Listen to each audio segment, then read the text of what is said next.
그리스도인은 이미 영생을 얻었죠? 믿습니까? 예, 그리고 그 영생을, 그 영원한 생명을 지금 이 땅에서 갖고 살아가지요. 그것도 믿습니까? 그리고 이제 미래에 또 우리의 육신의 죽음을 맞이하더라도 그 영원한 생명을 누리며 살게 될 것입니다. 그것도 믿으십니까? 예. 저녁 예배 나오실 정도 되면 이제 그걸 전제로 하고 그리고 하나님의 말씀을 나누겠습니다. 이 그리스도인으로서 우리는 이 구원을 이루어 간다라는 것을 다시 한번 말씀을 드립니다. 제가 주일 저녁 예배는 하나님 나라라는 주제를 가지고 제가 오면서부터 매달 최소한 한 번씩은 하나님 나라 얘기를 하고 있는 것 같아요.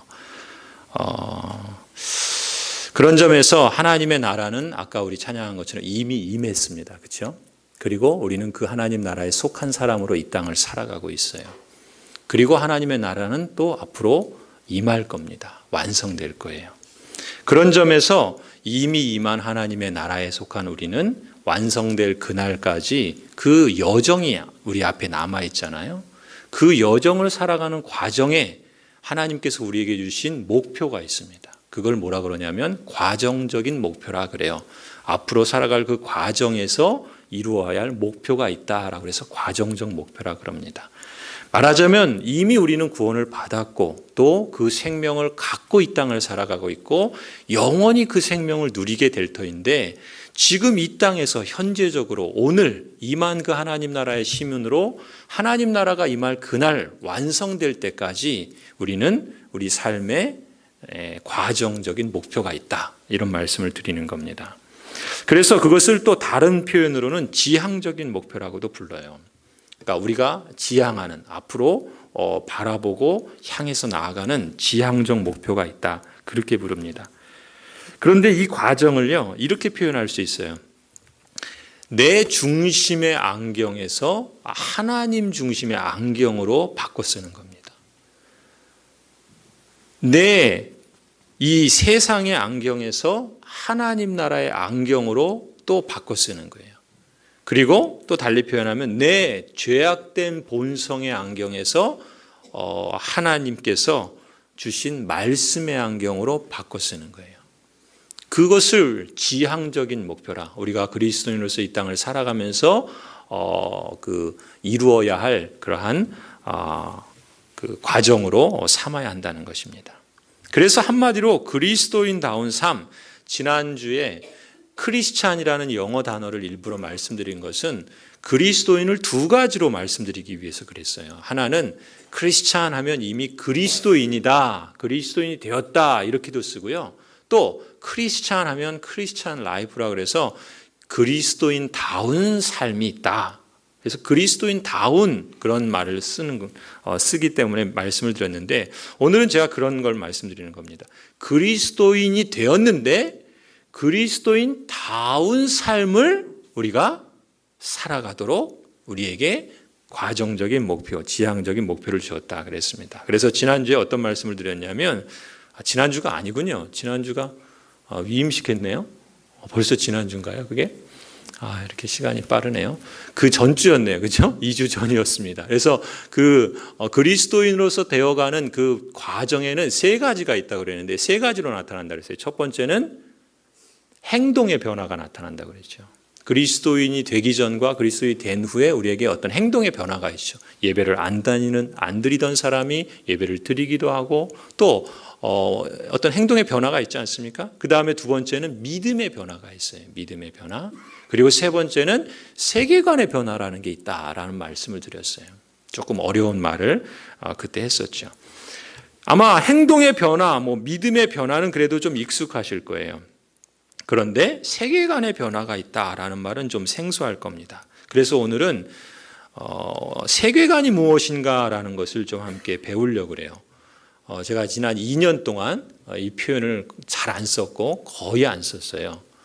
이제는 이제 슬슬 여러분에게 이 말을 좀 쓰려고 그럽니다. 제가 토론토에 있을 때 청년 집회에도 가보고 또 예술인 그 전문인들 그 집회에도 가보고 또 이제 그 코디아라고 하는 교육 그 기관이 있는데 거기서 가서도 제가 같은 질문을 했어요. 여러분 세계관이라는 말에 대해서 들어보셨습니까? 라고 질문을 했는데 대부분 잘 못 들어보시고 잘 모르세요.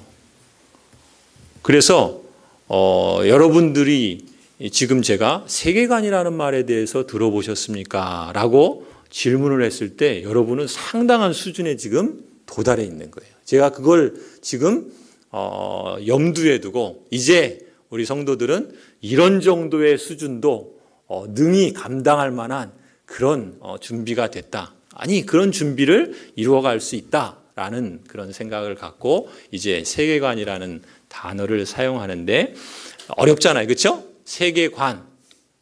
세계관이라는 얘기야.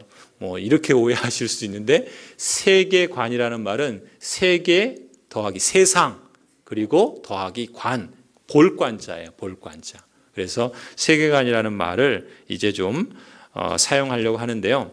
자, 세계관 말이 어렵죠. 풀어서 얘기하면 세계를 보는 안경이에요. 제가 안경을 쓰고 있죠. 안경을 쓰고 있는데 제가 안경을 벗으면 여러분을 알아보질 못해요. 안경을 벗으면 앞이 이렇게 있어도 잘 못 알아봅니다. 그러니까 안경을 써야지 제대로 알아볼 수가 있죠. 우리 여기에도 안경 쓰신 분들이 제법 계시는데 그렇잖아요. 안경 벗으시면 어때요?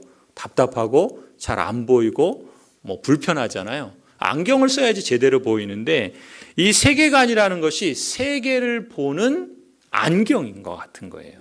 그걸 이제 말씀을 드리려고 그래요. 자, 그러면요. 사람이 보지 않습니까? 뭘로 보죠? 눈으로 보잖아요. 그렇죠? 눈으로. 그죠? 한번 보실까요? 그림으로 한번 보여주세요. 자, 눈으로 보세요. 뭐가 보이세요? 앞에 그림에서 뭐가 보이시죠? 손이 보이신다라고 하신 분이 계세요.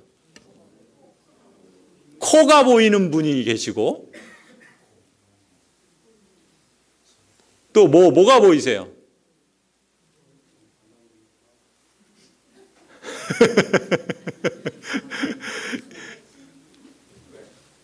백색으로 보면은 코가 큰 그 남자 같은 사람이 보이죠? 그렇죠? 그죠? 근데 검정색을 보면 어떻게 보여요?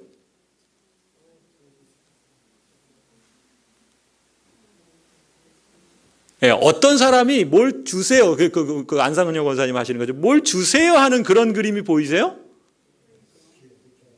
그렇죠? 이게 지금 같은 그림을 보더라도요. 지금 어떻게 보느냐에 따라서 다르게 보잖아요. 그렇죠? 사람은 보는데 같은 걸 봐도 다른 걸 보고 있을 수 있다라는 거예요. 그거를 보통 우리는 그 본다라고 했을 때 눈으로 봐요. 그렇죠? 눈으로 보는 거죠. 그런데 사람은 눈으로만 보지 않습니다. 뭘로 볼까요? 마음으로도 봅니다. 그렇죠? 마음으로도 봐요. 그러니까 마음으로 볼 수 있는데 제가 여러 번 사용하는 말이죠. 그게 참 제가 되게 오래됐는데도 늘 기억에 남더라고요. 그 천생연분 아시죠? 예? 그 뭐예요? 예, 좋은 세상 만들기. 할아버지가 뭐예요? 사자성어 맞추는 거잖아요. 할아버지가 단어 설명하고 할머니가 맞추는 게임, 스피드 게임 하는데 제시어가 천생연분이었다잖아요. 그래서 할아버지가 그랬다죠. 당신하고 나 사이. 그러니까 할머니가 왼수 그랬대잖아요. 그러니까 할아버지가 아이 그거 말고 기가 막혀서 내자. 그러니까 뭐라 그래요? 평생 왼수 이랬다잖아요. 그러니까 같은 할아버지 할머니가 서로를 같이 보는데 할아버지는 지금 전생연분 이렇게 지금 보시는데 할머니는 어떻게 보시는 거예요? 왼수로 보이는 거예요. 평생 왼수로. 근데 실제로 그 TV 거기서 나왔던 얘기예요. 제가 그러면서 얼마나 웃기던지 그게. 근데 무슨 말씀을 드리냐면 같은 거를 봐도 다르게 보는 거예요. 왜 다르게 볼까요? 마음으로 봤기 때문에 그런 거예요. 그잖아요. 한 사람은 같은 사람을 봐도 천생연분으로 보는데 한 분은 같은 사람을 봐도 이 왼수로 보이는 거거든요. 그러니까 이게 사람이 꼭 눈으로만 보는 게 아니라 마음으로도 본다는 거예요. 그래서 왜 같은 걸 서로 다르게 보는가? 마음의 눈으로 볼 때 같은 것도 다르게 볼 수 있습니다. 그게 사람이 본다라고 하는 특징인데요. 그건 마치 우리 마음 속에 안경이 있는 것과 같아요. 안경을 이렇게 써서 우리 눈으로 보기도 하지만 우리 마음 속에 보이진 않지만 사람마다 제각기 안경을 마음 속에 쓰고서 봐요. 실제로 그런가 아닌가를 한번 제가 몇 가지 사례들을 좀 말씀드릴 텐데 그 전에 이게 그냥 재밌자고 하는 말씀이 아니라요. 선교학자가 아주 유명한 선교학자인데 이분이 하신 말이 있어요. 한번 보여주시겠어요? 사람에게는요. 어떤 행동을 하거나 또 어떤 믿음의 신앙 활동을 할 때 그 행동이나 그 신앙 행위 이면에 어떤 믿음을 갖고 있대요. 그 믿음에서부터 어떤 행동을 하기도 하고 무엇인가를 믿기도 하고 그런다는 거예요. 그래서 그런 믿음을 행동 이면에 또 어떤 그 신앙 이면에 있는 믿음 그것을 이 학자는 뭐라고 그러셨냐면 폴 히버트라고 하는 분이신데 선교 문화인류학자신데 이분은 그것을 보고 그게 세계관이라는 거다. 우리식으로 쉽게 표현하면 사람은 마음에 보이지 않는 안경을 쓰고서 그 안경을 갖고 행동한다라는 거예요. 한번 예를 들어드리면 조금 이해하기가 쉬워요.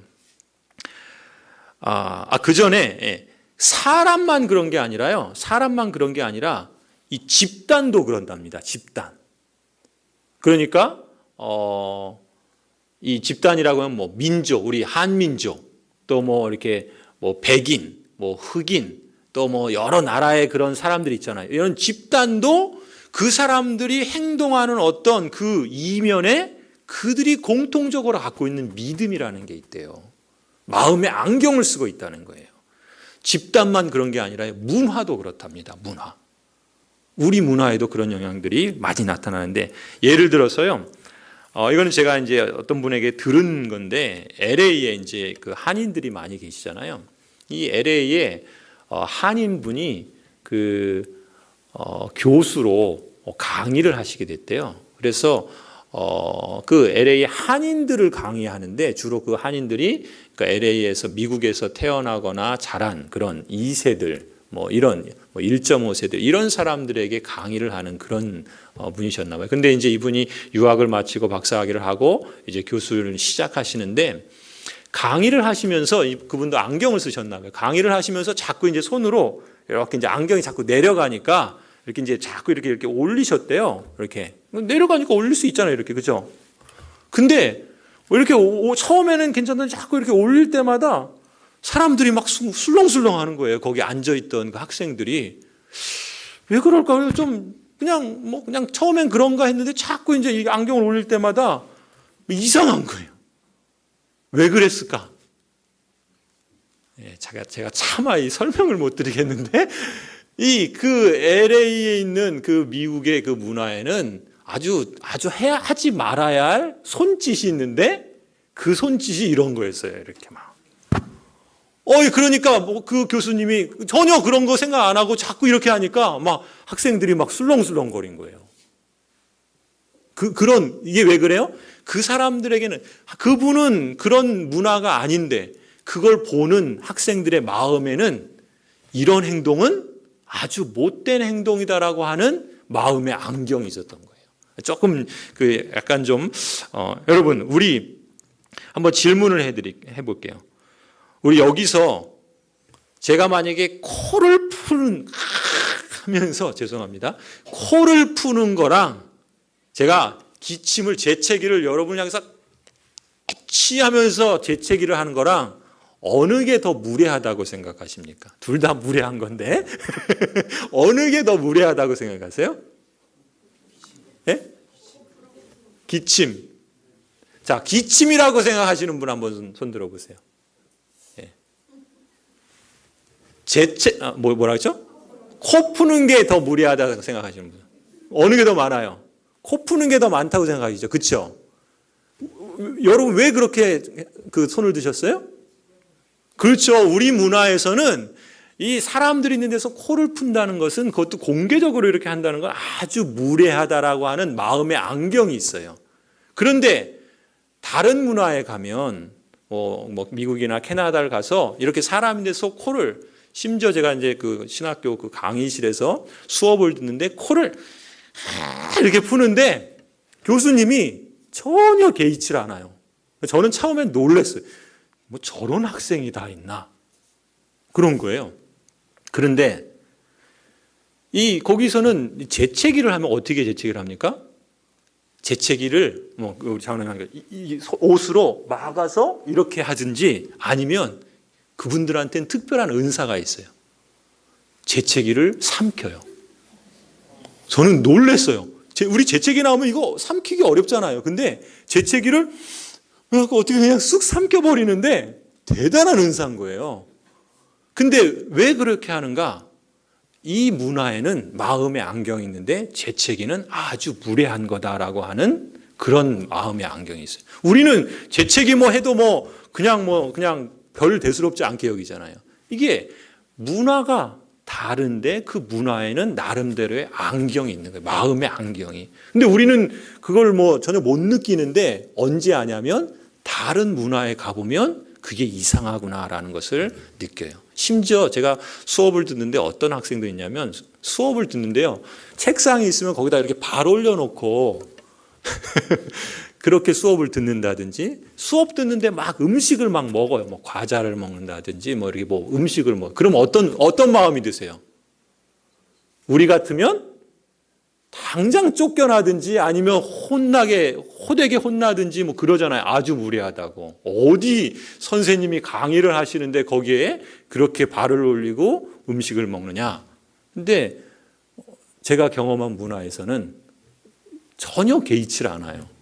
제가 물어보지는 않아요. 교수님한테 물어보지는 않았는데, 여쭤보지는 않았는데 그냥 자연스러운 것 같아요. 그게 마음의 안경이 다른 거예요, 우리와. 또 이런 것도 있어요. 제가 이건 실제로 경험했는데요. 이제 우리가 국경을 건너잖아요. 국경. 미국 국경을 건널 땐 특히 아주 이 검문소는 되게 이렇게 까다롭습니다.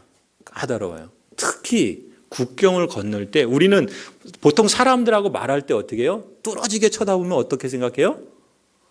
너 나랑 싸울래? 이런 느낌 받잖아요. 그렇죠? 이렇게 뚫어지게 쳐다보면.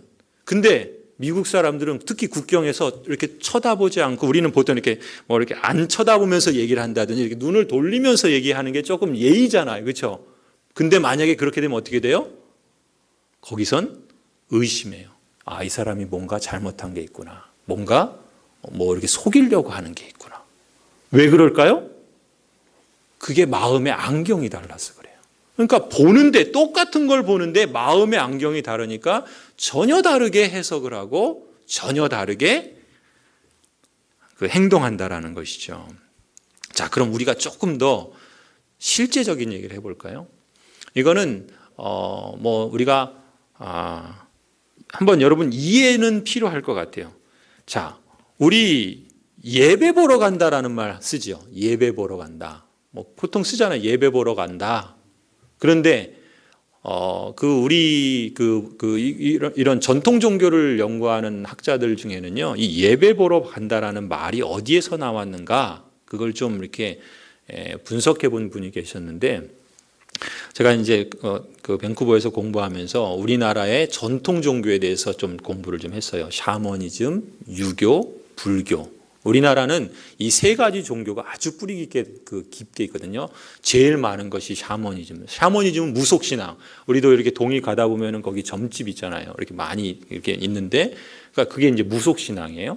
그 다음에 두 번째는 불교죠. 불교. 불교는 오래전부터 지금까지 영향이 크고, 세 번째는 유교. 그렇잖아요. 유교. 이 세 가지가 큰 영향이 있는데, 그래서 제가 이제 처음에 공부할 때 썼던 논문 중에 하나가 이 샤머니즘, 무속신앙에 대해서 연구를 하다 보니까 그런 게 있더라고요.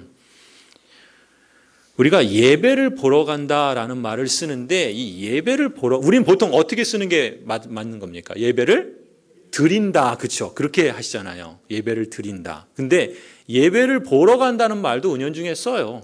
뭐 그게 뭐 잘못됐다 이런 것보다도 그 뿌리가 어디에 있냐면 무당이 하는 굿 보러 간다. 이 굿 보러 가는 말에 그 뿌리가 있다 그래요. 그래서 예배도 보러 간다라고 생각을 하는 거예요. 성경에서 예배를 본다라는 말은 없어요. 예배를 드리고 경배하고 하나님께 드리는 것이지 예배를 보는 건 없습니다. 그러니까 예배를 본다라는 말은 뭐예요? 굿은 어떻게 해요? 굿을 드린다? 뭐 그렇게 씁니까? 뭐 모르겠어요. 굿을 보죠. 뭐 떡 줄 사람 그게 아닌가요? 말이 생각이 안 나네. 예, 아무튼 그래서 하는 말이 뭐냐면 우리가 쓰는 예배 보러 간다는 말이 은연중에 이 굿 보러 간다라고 하는 그 영향이 있다라는 거예요. 그래서 그걸 뭐라 그러냐면 샤머니즘의 영향을 받은 표현이다 이렇게 말하는 분이 있어요. 자, 그러면 또 이런 것도 있어요. 여러분, 우리 교회는 그래도 참 이렇게 준수해요. 그런데 보통 교회를 예배당을 가면 여러분 강단이 어떻습니까?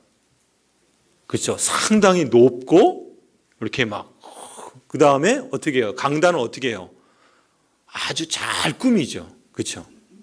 그죠? 아주 화려하게 꾸미고 우리는 보통 여기다 이렇게 꽃 두는데 요번에 이제 위임식하면서 이렇게 여러 꽃을 뒀지 보통은 이제 이렇게 하잖아요. 근데 강단을 높이 세우고 꽃을 화려하게 이렇게 장식을 하고 그리고 강단에는 아무나 못 올라가죠. 그렇죠? 그런 게 있어요.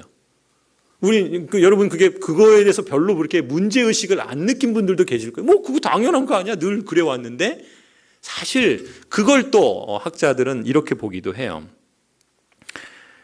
그것이 유교의 그 체면 문화와 연관돼 있다라고도 말해요.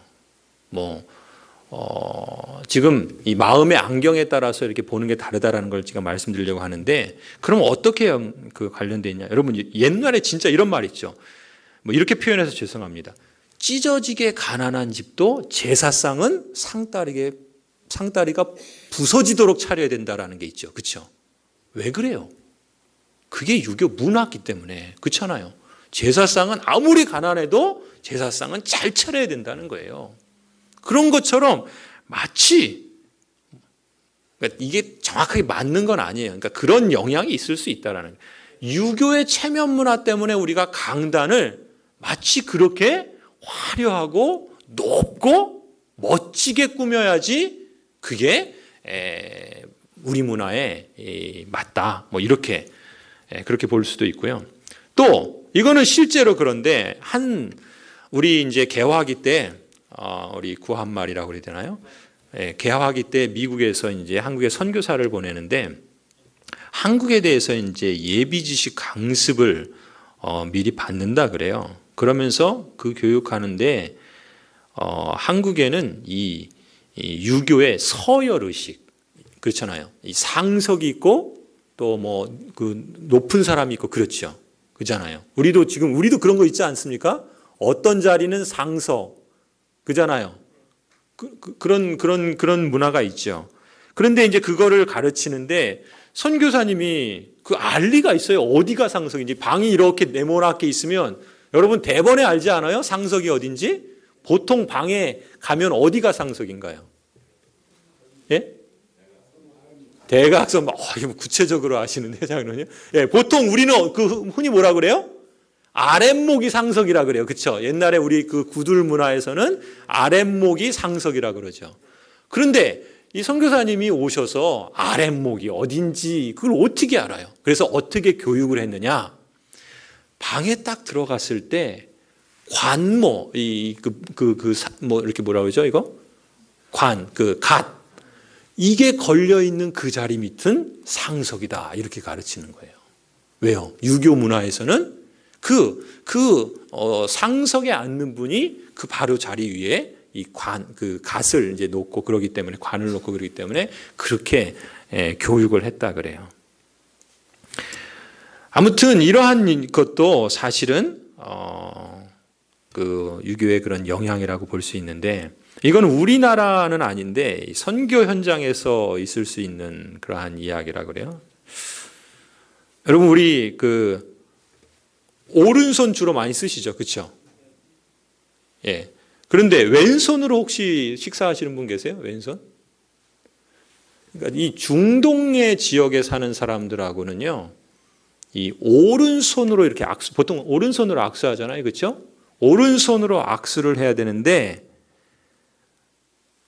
이 중동 문화권에서 왼손으로 음식을 먹는다거나 왼손으로 악수, 왼손으로 악수는 보통 안 하지만 왼손으로 악수하거나 특히 왼손으로 음식을 먹는다, 이거는 그 사람들이 볼 때는 아주 끔찍한 일이래요. 왜 그런가? 우리는 뭐 별 지장 없잖아요. 왜 오른손으로 먹든 왼손으로 먹든. 왜 그런가? 그들의 마음의 안경이 있는데 어떤 게 있냐면 이제 중동에는 이제 손으로 많이 음식을 먹지 않습니까? 그죠? 손으로 많이 음식을 먹는데, 근데 이 오른손은 이렇게 음식을 먹을 때 주로 쓰는 손인데, 왼손은 화장실에서 주로 쓰는 손이래요. 그렇기 때문에 오른손, 왼손이 용도가 확실하게 구분되어 있다는 거예요. 그런데 왼손으로 음식을 먹는다? 이거는 상상만 해도 좀 끔찍하죠? 그런 그 마음의 안경이 이렇게 다르다는 거예요.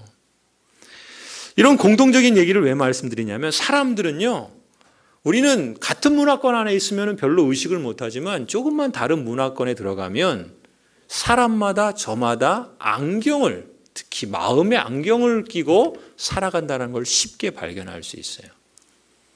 특히 이제 우리나라도 다문화가 되지 않습니까? 그렇잖아요.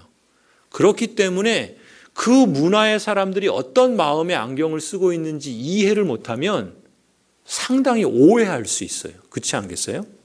그렇잖아요. 전혀 문제 행동이 아닌 것이 문제가 될 수도 있고, 심지어 이런 것도 있어요. LA에서 한인들이 많이 이제 가게를 하시고 그러시는데 폭동이 난 적이 있죠. 오래전에 폭동이 났는데 그때 그런 이야기가 있었어요. 한국 사람들은 아주 정직하지 못하고 속이는 사람들이다. 그래서 그 예로 뭐라고 얘기를 들었냐면, 여러분 우리 돈 셀 때 어떻게 세죠? 이렇게 지폐가 있으면 여러분 돈 어떻게? 그렇죠. 우리 권사님 잘 아시네요. 딱 이렇게 쫙 이렇게 해가지고 딱 이렇게 세잖아요. 이 사람들은 이거를 속인다고 생각해요. 왜냐하면 왜 자기 거를 자기한테 이렇게 하냐는 거예요. 돈을 세면은 줘야 되잖아요. 그래서 그들은 어떻게 해요? 돈을 셀 때, 그렇죠, 하나씩 이렇게 놔요. 이렇게 세야 되는데 안 주고 자꾸 이렇게만 하니까 이게 다 자기 거 삼는다 그러니까 이게 나쁜 사람들이라고. 근데 이건 뭐예요? 우리는 당연히 그렇게 하는데 마음의 안경이 다르니까 이상하게 생각을 한다는 거예요. 그런 걸 보면은 이 마음의 안경이 다르다는 게 이 사람의 그 행동과 삶을 이해하는데 되게 결정적이고 중요하다는 것을 알 수가 있어요. 그래서 사실요, 모든 사람들은 이렇게 마음의 안경을 끼고 살아가요. 그걸 뭐라 그러냐면 세계관이라 이렇게 부르는 거예요. 세계관이다. 그래서 여러분 이제 혹시라도 세계관이라는 말을 듣게 되면 마음의 안경이구나 라고 생각하시면 되는데, 그러면 한번 여러분 우리는 뭘 볼 때 있는 그대로 본다고 생각하시죠? 그렇잖아요? 내가 보는 건 그냥 있는 그대로 본다 이렇게 생각하는데, 실제로요 우리는 다 내가 보는 건 내가 본 대로 말하고 내가 본 대로 생각하기 때문에 나는 있는 그대로 본다라고 그렇게 생각을 하지만요, 사실 꼭 그런 건 아니에요. 내가 있는 그대로 본다라는 말은 나는 객관적이다라는 거거든요. 달리 표현하면 자기가 보는 게 맞다라고 전제를 하는 거예요. 그런데 사람은 세상을 있는 그대로 보지 않습니다. 다 주관적으로 보여요. 자기의 마음의 안경을 갖고 봅니다. 그게 다 모든 사람이 갖고 있는 특징이에요. 어떤 안경이요?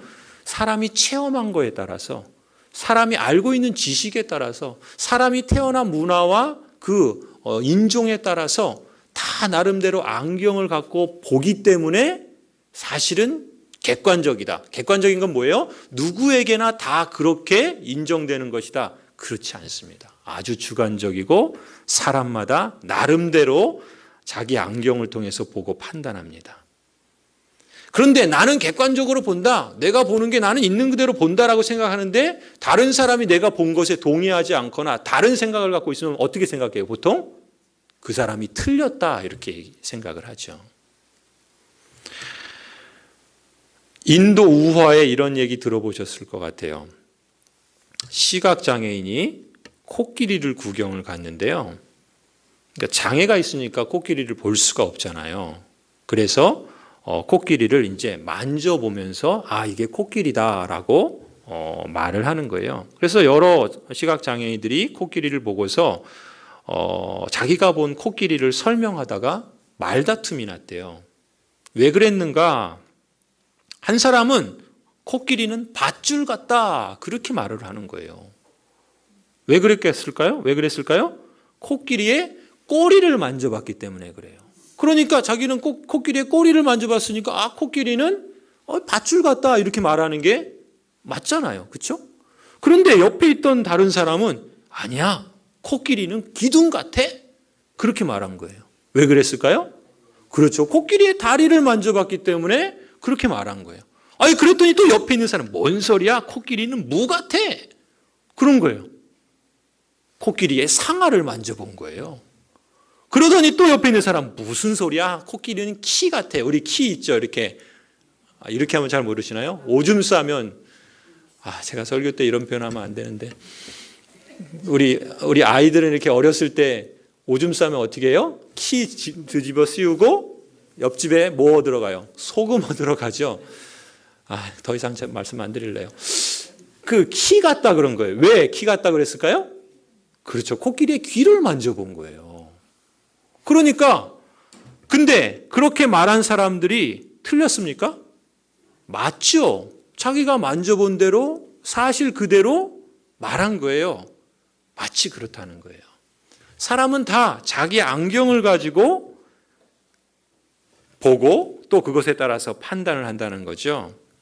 그래서 틀리진 않지만 이 코끼리의 전체 모습을 보고 말을 한다면 이해가 되는데 이 전체 모습을 보지 않고 그 부분만을 가지고 이게 코끼리야 라고 말한다면 결국 사실은 다 틀리다고 볼 수도 있는 거죠.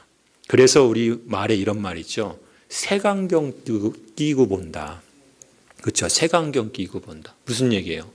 뭔가 다른 어떤 그런 색안경을 끼고 이렇게 본다. 그럼 잘못 보는 거 아니에요? 그러니까 그렇게 말하죠. 우리 옛말에 그 유명한 말이 있습니다. 백문이 불여일견. 그렇죠? 백문이 불여일견. 영어에도 똑같은 말이 있어. Seeing is believing이라고. 백문이 불여일견. 보는 것이 믿는 것이다. 무슨 얘기예요? 100번 듣는 것보다 한 번 보는 게 낫다. 이런 말이죠. 실제로 그렇습니다. 사람은요, 앞서 그 여러 가지 예를 드렸지만 어떤 것들은 그 사람이 보는 것에 의해서 인생이 좌우될 수도 있습니다. 마음의 안경, 그 안경이 어떤 안경이냐라는 것이 그냥 우스개로 넘어갈 수 있는 일들도 있지만 어떤 것은 그 사람의 인생을 결정할 수도 있는 아주 중요한 요소가 될 수도 있다는 거예요. 그 말을 지금 우리가 함께 나누려고 하는 것입니다. 보는 것이요, 인생을 좌우할 수도 있습니다. 어떤 마음의 안경을 쓰고 있느냐. 달리 표현하면 어떤 세계관을 갖고 있느냐에 따라서 인생이 좌우될 수도 있다는 것입니다. 왜 그럴까요? 마음의 안경에 따라서 판단하고 행동하기 때문에 그렇습니다. 마음의 안경에 따라서 판단하고 행동하는 것이 어떤 결정적인 문제일 때는 이것이 큰 인생을 좌지우지할 수 있겠죠. 자, 그러면 어떤 점에서 그런가? 이 신앙에 있어서 그렇습니다. 우리가 이 땅을 살아가며 하나님 나라의 사람으로 지금 살고 있다 그랬죠. 그리고 과정적인 목표가 있다라는 말씀을 드렸어요. 자, 사람이 마음에 어떤 안경을 쓰고 있느냐에 따라서 생명이냐 사망이냐 이런 결정적인 선택이 달라질 수 있는데 그 대표적인 예가 오늘 우리가 읽은 창세기 3장의 이야기입니다. 이미 그 이야기들은 여러분 다 아시죠? 보는 것이 참으로 인생을 좌우한 대표적인 예가 창세기 3장부터 나옵니다. 사탄이 뭐라 그럽니까? 1절에 하나님이 참으로 너희더러 동산 모든 나무의 실과를 먹지 말라 하시더냐. 사탄이 하와에게 이렇게 질문을 했어요. 그랬더니 2절 3절에 하와가 뭐라고 대답합니까? 동산 나무의 실과는 우리가 다 먹을 수 있는데 동산 중앙에 있는 나무의 실과는 하나님의 말씀에 너희는 먹지도 말고 만지지도 말라. 너희가 죽을까 하노라. 이렇게 대답했죠. 그랬더니 사탄이 뭐라고 대답해요? 한술 더 떠서 너희가 결코 죽지 아니하리라. 이렇게 또 말을 하는 겁니다. 그러면서 뭐라 그래요? 너희가 그것을 먹는 날에는 너희의 눈이 밝아져서 하나님과 같이 될 것이다 라고 유혹을 합니다. 자, 가만히 보세요. 이 사탄이 하나님과 같이 될 수 있다는 생각을 이 하와에게 던져주었을 때 하와는 마음의 안경을 갈아 끼웁니다. 그 마음의 안경을 갈아 끼우고 그 과실을 보았더니 어때요? 그 과실이 정말 먹음직도 하고 보암직도 하고 지혜롭게 할 만큼 탐스럽기도 하다라고 생각이 바뀌어버려요. 그렇죠? 그래서 어떻게 합니까? 그 실과를 따먹죠. 마음의 안경이 바뀌니까 어떻게 돼요? 행동이 바뀌는 거예요. 그리고 그 행동은 어떤 결과를 낳습니까? 아담과 하와의 인생을 180도 바꿔버립니다. 아담과 하와만 그렇습니까? 그 아담과 하와가 첫사람이어서 그 이후의 모든 인류의 인생을 바꿔버리는 겁니다. 마음의 안경이 그만큼 중요한 거예요. 그런 점에서 이 마음의 안경은요. 자, 그 예를 다른 경우에서 한번 볼까요? 민수기 13장을 한번 보실까요? 민수기 13장. 이거는 긴 성경이어가지고 그냥 쭉 시간 관계상 쭉 말씀을 드릴게요. 민수기 13장은 어떤 내용이냐면요. 여러분 한번 펴서 보셔도 좋을 것 같습니다. 민수기 13장. 민수기 13장은 이제 출애굽을 한 이스라엘 백성들이 가나안 약속의 땅 가장 최남단에 있는 가데스 바네아에 이르렀을 때 하나님께서 이 유대 백성들 가운데 12지파의 지도자를 한 사람씩 택해서 그들을 이 가나안 땅에 스파이로 정탐꾼으로 보내죠. 그 이야기를 알고 있잖아요. 민수기 이제 13장을 한번 펴보시기 바랍니다.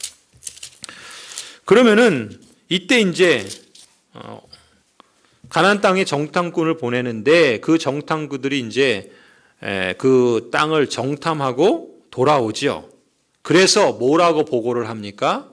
27절부터 29절을 보면은 이 정탐꾼들이 본 것이 나와요. 27절, 29절에 뭘 보았습니까? 과연 젖과 꿀이 흐르는 땅이다. 하나님이 약속하신 그 가나안 땅은 그들이 보기에 과연 젖과 꿀이 흐르는 땅이다 라고 보았어요. 그리고 또 무엇을 보았냐면 그곳에 사는 거민은 강하고 그리고 그 성읍은 견고하고 크다. 이 보고를 합니다. 이것은 12정탐꾼 모두가 공통적으로 본 거였어요. 같은 걸 보았습니다. 그런데 30절을 보세요. 13장 30절을 보면은 갈렙이라고 하는 그 중에 한 정탐꾼인 이 갈렙이라고 하는 사람이 뭐라고 말을 합니까? 30절에 곧 올라가서 그 땅을 취하자 능히 이기리라. 이것이 갈렙의 생각이었어요. 그런데 10명의 정탐꾼의 생각은 갈렙과는 달랐죠. 31절부터 33절이 그거예요. 그 백성을 치지 못하리라. 그들은 우리보다 강하니라. 그 땅은 그 거민을 삼키는 땅이다. 우리는 스스로 보기에도 메뚜기 같다. 그들이 보기에도 그와 같이 보였을 것이다. 이것이 10명의 그 정탐꾼들의 생각이었어요. 자, 여러분, 지금 가나안 땅, 같은 약속의 땅을 보았어요. 그리고 그들이 공통적으로 본 모습이 있어요. 그런데 그것을 해석하는 사람의 그 표현이 달라요.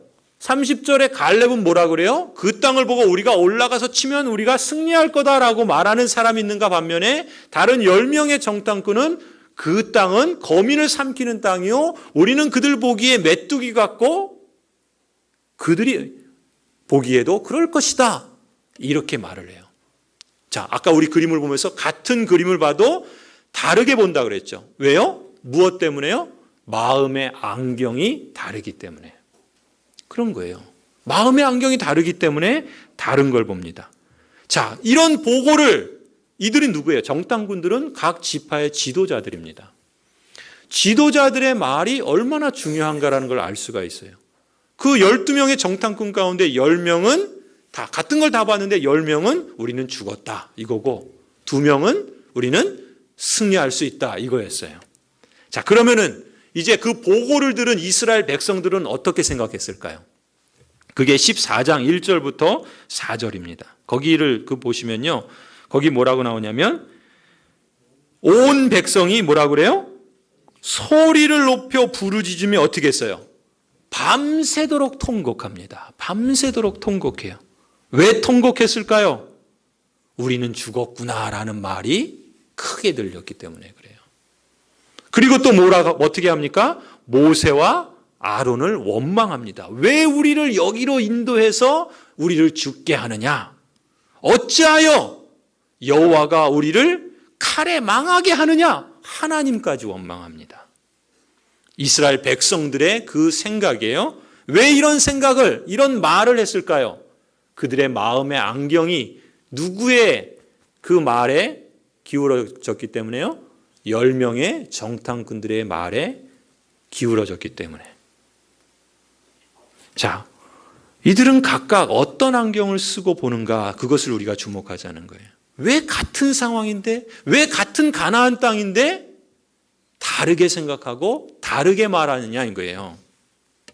자, 그때 여호수아와 갈렙의 반응을 보세요. 14장 5절부터 9절입니다. 뭐라고 말합니까? 여호와께서 우리를 기뻐하시면 우리를 그 땅으로 인도하여 들이시고 그 땅을 우리에게 주시리라. 그들의 보호자는 그들에게서 떠났고 여호와는 우리와 함께 하시느니라. 이 여호수아와 갈렙이 이렇게 말하고 이렇게 행동하는 것은 그들의 마음의 안경을 통해서 이렇게 말하고 이렇게 행동하는 거겠죠. 어떤 안경이겠습니까? 여호와 하나님이 그들의 보호자요, 인도자요, 하나님이 함께 계신다라고 하는 그 안경을 쓰고 그 상황을 보면서 이렇게 말했던 거예요. 근데 그 말을 들은 이스라엘 백성이 어떻게 반응합니까? 14장 10절. 어떻게 해요? 온 회중이 어떻게 합니까? 그들을 돌로 치려 해요. 누구를요? 여호수아와 갈렙을. 왜 이런 행동을 할까요? 정탐꾼의 10명의 정탐꾼의 마음의 안경을 쓴 거예요. 그들은 강하고 우리는 메뚜기 같고 우리는 죽었다.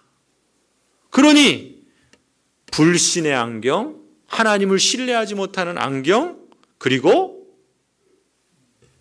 이 10명의 정탐꾼이 가졌던 그런 안경을 가지고 보니까 이렇게 이 여호사와 갈렙을 죽이려고 하는 그런 행동으로까지 이어지는 겁니다.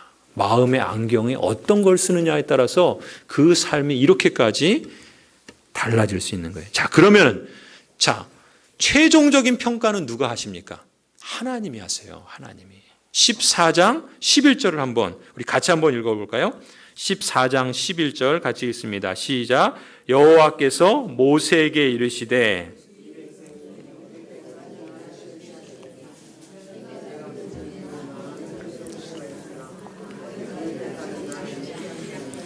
하나님의 평가는 뭐예요? 이 백성이 어느 때까지 나를 믿지 않고 멸시하겠느냐? 하나님은 이 백성에게 화가 나셨죠. 그렇죠? 화가 났습니다. 그러면은 이들의 최종적인 결과는 어떻게 됐을까요? 그러니까 지금 이 마음의 생각이 그리고 말로 표현됐고 그 말이 행동으로 나타났어요. 그리고 그 결과를 하나님께서 평가하시는데 그 최종 결과는요. 10명의 정탐꾼은 36절 37절을 보시면요. 14장 36절 37절을 보시면요. 거기에 보면은 36절 보시면은 거기 뭐라 그럽니까? 모세의 보냄을 받고 땅을 정탐하고 돌아와서 그 땅을 악평하여 온 회중이 모세를 원망하게 한 사람 곧 그 땅에 대하여 악평한 자들은 어떻게 돼요? 여호와 앞에서 재앙으로 죽었고 38절 그 땅을 정탐하러 갔던 사람들 중에서 오직 눈의 아들 여호사와 여분네 아들 갈렙은 생존하였다. 이들의 삶에 완전히 180도 달라집니다. 그렇죠? 어디서부터 출발했어요? 마음의 안경이 무엇이냐에 따라서 말이 표현되고 거기서 행동이 나오고 그 행동이 그들의 인생을 좌우한 겁니다.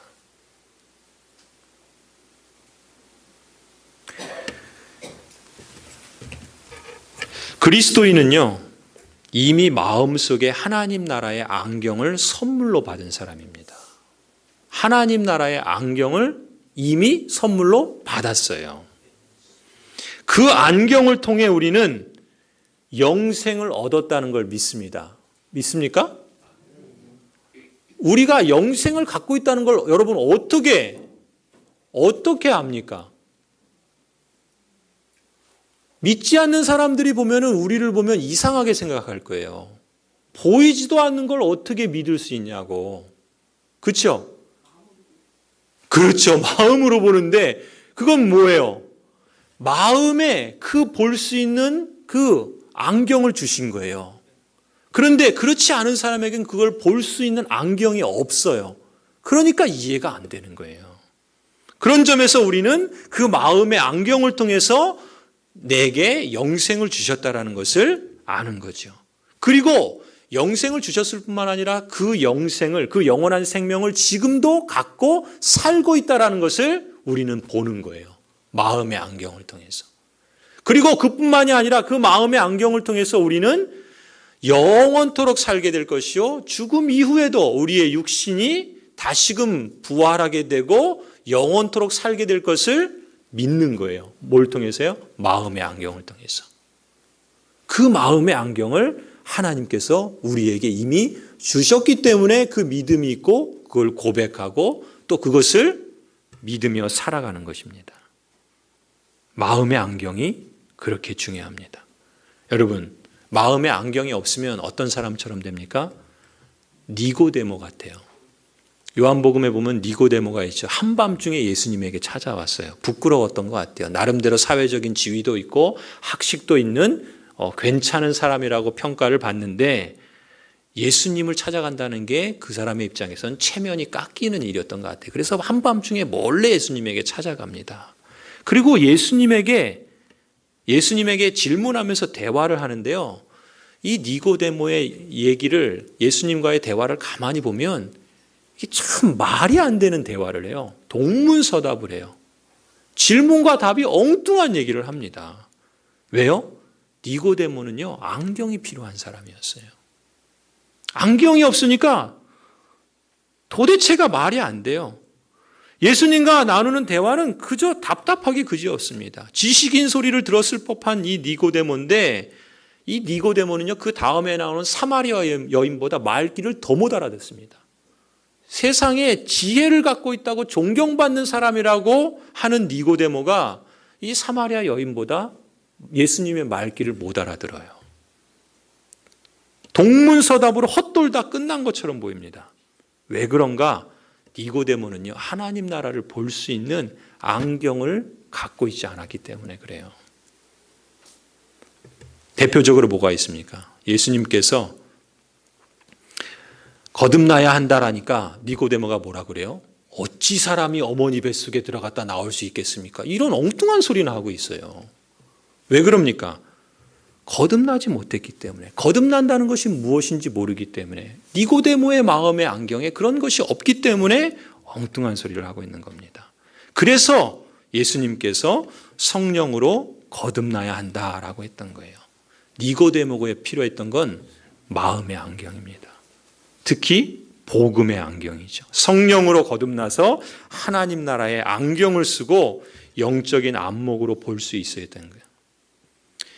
그런 점에서 그리스도인으로 거듭난 사람은요, 그 생명의 탄생이 있고, 그리고 이 마음의 안경을 하나님께서 주셨고, 그것을 가지고 이제 청년으로 장년으로 자라가야 하는 겁니다. 그 지향적인 목표, 우리의 신앙생활의 여정이 자라가야 된다, 성숙해야 된다, 그런 말 쓰죠. 그것이 무엇을 달리 표현하면, 그것을 달리 표현하면 그건 뭡니까? 마음의 안경으로 보는 법을 배워간다라고 말할 수 있어요. 자, 우리 성경 말씀만 보고 마치도록 하겠습니다. 자, 로마서 12장 1절을 보면요, 이렇게 말씀합니다. 우리 같이 한번 읽어볼까요? 12장 1절 2절 시작. 그러므로 형제들아, 내가 하나님의 모든 자비하심으로 너희를 권하노니 너희 몸을 하나님이 기뻐하시는 거룩한 산제사로 드리라. 이는 너희의 드릴 영적 예배니라. 너희는 이 세대를 본받지 말고 오직 마음을 새롭게 함으로 변화를 받아 하나님의 선하시고 기뻐하시고 온전하신 뜻이 무엇인지 분별하도록 하라. 아멘. 무엇을 새롭게 하라고요? 마음을 새롭게 하라고요. 마음의 안경을 새롭게 함으로 변화를 받으라고요. 그래서 어떻게 하라고요? 하나님의 뜻, 선하시고 기뻐하시고 온전하신 뜻을 분별하라. 이것이 우리 성도를 향한 그 지향적 목표라는 것입니다. 또 한 군데 더 볼까요? 에베소서 1장 18절 19절입니다. 우리 같이 한번 읽을까요? 시작. 너희 마음 눈을 밝히사 그의 부르심의 소망이 무엇이며 성도 안에서 그 기업의 영광의 풍성이 무엇이며 그의 힘의 강력으로 역사하심을 따라 믿는 우리에게 베푸신 능력의 지극히 크심이 어떠한 것을 너희로 알게 하시기를 구하노라. 목회자인 사도 바울은 성도들을, 에베소 교회의 성도들을 위해서 기도할 때 이 기도를 드립니다. 기도의 내용이 뭐예요? 성도들의 마음의 눈을 밝혀주십시오라고 기도하는 거예요. 왜요? 마음의 눈이 밝혀져서 마음의 안경을, 하나님 나라의 안경이 밝혀져서 무엇을 보도록? 하나님께서 부르신 그 소망이 어떤 것인지를 확실하게 잡고, 하나님께서 그 성도 안에서 그 주신 그 기업, 그 영원한 나라, 그것이 얼마나 풍성한가를 알게, 그리고 하나님께서 그것을 이루시기 위해서 얼마나 큰 능력으로 역사하시는지를 보도록, 그것을 우리 성도들이 알게 해 주십시오. 기도하는 거예요. 무엇을 통해서요? 마음의 눈을 밝혀주심으로. 마음의 눈, 마음의 안경이 그렇게 중요합니다.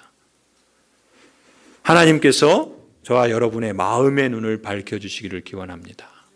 그 마음의 눈은 어떻게 밝혀지느냐? 하나님의 말씀을 통해서 밝혀지는 겁니다.